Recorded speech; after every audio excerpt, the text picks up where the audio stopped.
السلام علیکم ورحمۃ اللہ وبرکاتہ۔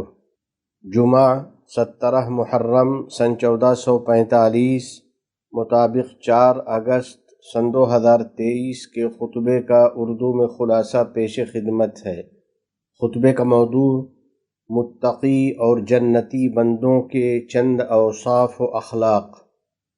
الحمدللہ رب العالمین وأشهد أن لا إله إلا الله وحده لا شريك له وأشهد أن سيدنا ونبينا محمدا عبد الله ورسوله اللهم صل وسلم وبارك على سيدنا ونبينا محمد وعلى آله وصحبه أجمعين وعلى من تبعهم بإحسان إلى يوم الدين۔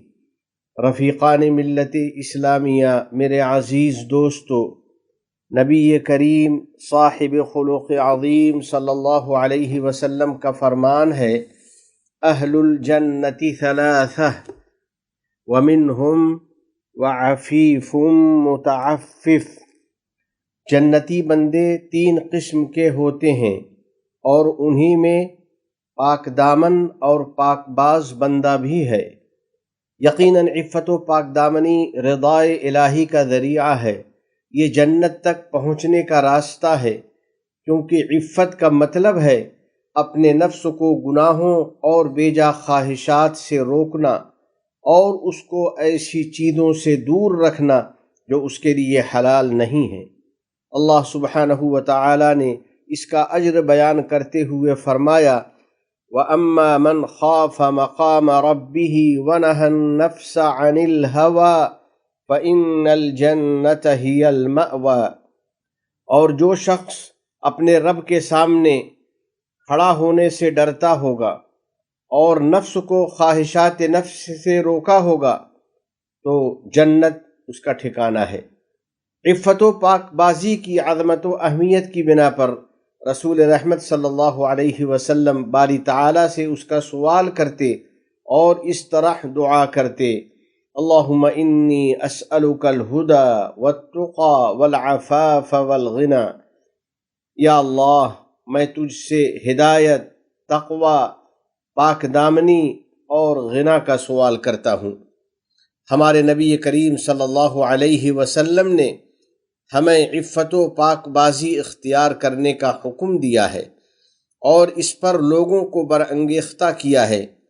چنانچہ جب شاہ روم ہرقل نے ابو سفیان سے نبی رحمت صلی اللہ علیہ وسلم کے بارے میں دریافت کیا تھا کہ وہ لوگوں کو کن باتوں کا حکم دیتے ہیں، تو ابو سفیان نے اس کو اس طرح جواب دیا تھا، وہ ہمیں نماز کا، سچ بولنے کا، عفت و پاک دامنی کا اور صلہ رحمی کا حکم دیتے ہیں۔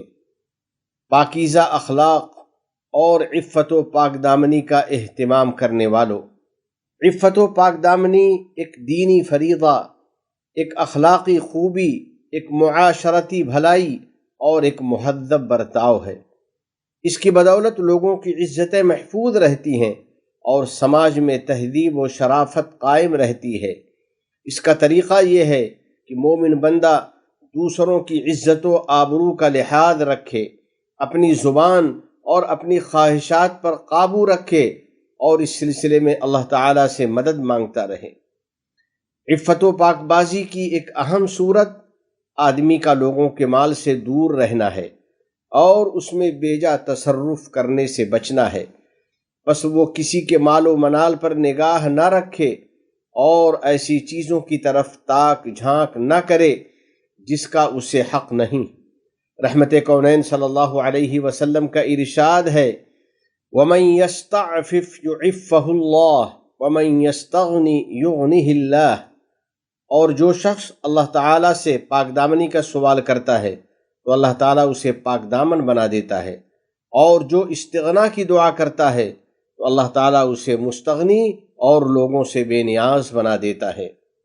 اور اللہ رب العزت نے صحابہ کرام کی ایک جماعت کی اس خوبی پر تعریف فرمائی ہے کہ وہ حضرات اپنی عزت نفس کی حفاظت کرتے تھے اور حاجت کے باوجود لوگوں سے کوئی سوال نہیں کرتے تھے، اسی بنا پر بہت سے لوگ ان کو مالدار سمجھتے تھے۔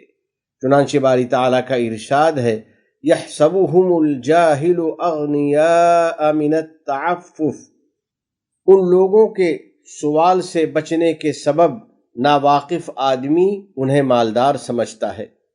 پاک بازی کی ایک صورت لوگوں کے حقوق ادا کرنا ہے اور امانتیں ان کے مالکوں کو واپس کر دینا ہے۔ رسول اللہ صلی اللہ علیہ وسلم کا ارشاد ہے، اربع اذا کن فیک فلا علیک ما فاتک من الدنیا، حفظ امانہ وصدق حدیث وحسن خلیقہ وعفت فی طعمہ۔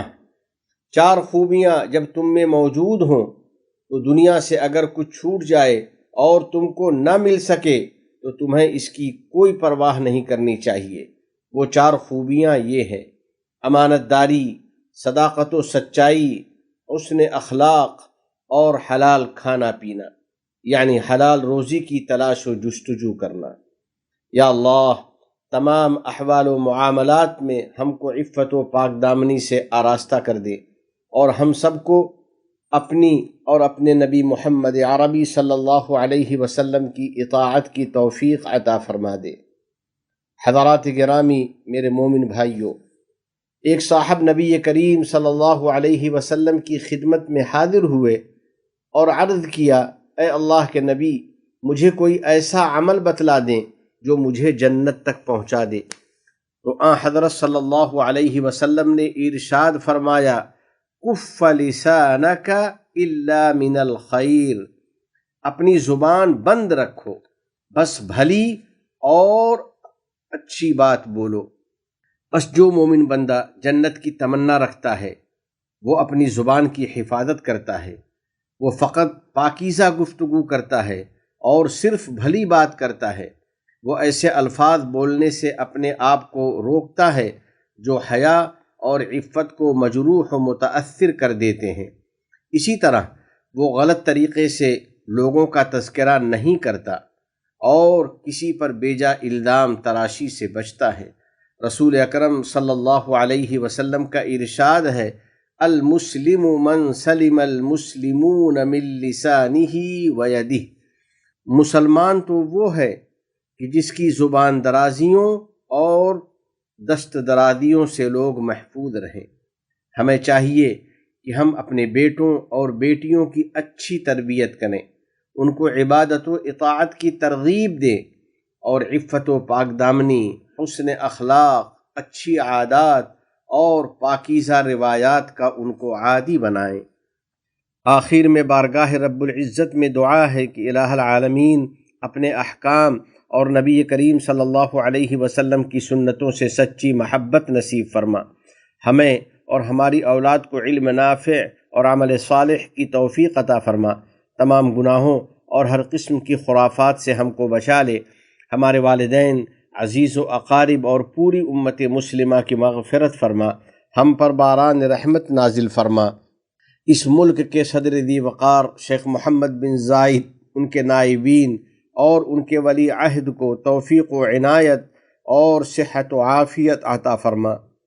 یا اللہ، شیخ زائد، شیخ مکتوم، شیخ خلیفہ بن زائد اور دیگر مرحومین شیوخ پر رحمت نازل فرما۔ اس ملک کو دین و شریعت، علم و ثقافت، عزت و احترام، تعمیر و ترقی، صفائی و پاکیزگی اور حسن و جمال کا وطن بنا۔ متحدہ عرب امارات اور عالم اسلام سمیت پوری دنیا کو امن و امان کا گہوارہ بنا۔ وفقنی اللہ و ایاکم لصالح الاعمال، وصلی اللہ علی سیدنا ونبینا وحبیبنا محمد وعلی آلہ وصحبہ اجمعین وعلی من تبعہم بإحسان إلی یوم الدین۔ السلام علیکم ورحمۃ اللہ وبرکاتہ۔